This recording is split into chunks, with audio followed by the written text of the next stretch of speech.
All good things right there, Ben. Thank you. Because, yeah, folks, you need to be prepared today on multiple fronts because of the fact that we have another high risk for severe weather out there today. Here's our live camera out over D.C. again. Most of this morning, you may have noticed some cloud cover hanging overhead, keeping things at least a little gray in the sky. But that cloud deck is starting to break up now. And looking out toward Hagerstown, some of our western counties, there has been a blue sky for at least a few hours already. And folks, this is not what we want to see. That sunshine that is breaking out there is going to charge things up even more so than what we already have in place. There's a lot of warmth built up. There's a lot of moisture in the air. This is a primed environment for severe storms to start to fire up. Now, thankfully enough, we don't have anything going on as of yet across the DMV. One heavier shower trying to develop out near Kaiser,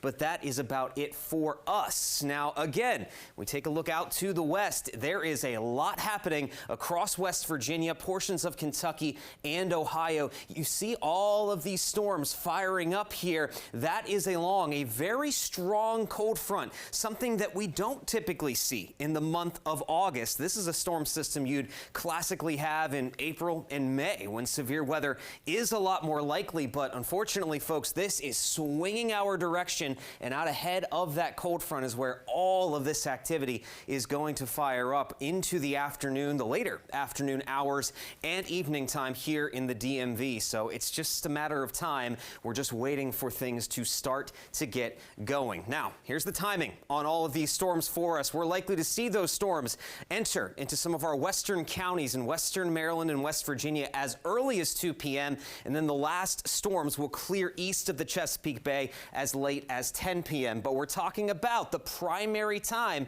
for severe weather across the entire area being from 4 to 8 p.m., mostly in those evening hours when a lot of folks are out and about for their evening plans, trying to get home from work. And that is what's so concerning about this possible outbreak we could be seeing here, as we have a very high threat for destructive winds. And like I mentioned earlier, tornadoes, hail, flooding, all modes of severe weather are possible as we go later in the day here. Now let's check out Futurecast. Here we are, 3 p.m. Some of that activity that is west of us is going to cross the higher terrain and make it to the I-81 corridor, gaining strength as it does so. Checking out 4 o'clock. Now, at first, these storms are going to be a little bit more scattered, broken up, but as they roll east of the higher terrain, that is when they will pretty much turn into one solid line of very intense thunderstorms that will stretch the length of the DMV and then continue to roll into the I-95 corridor, the DC Metro.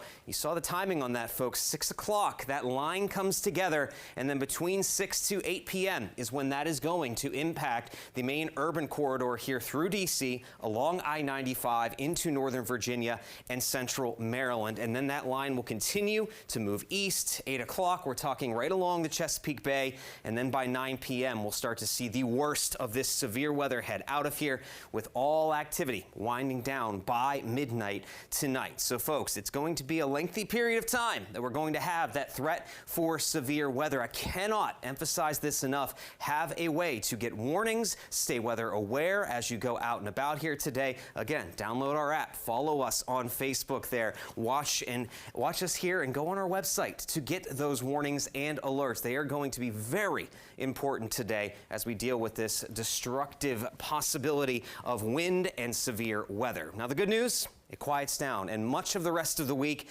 will be quiet with just some scattered storms on Thursday.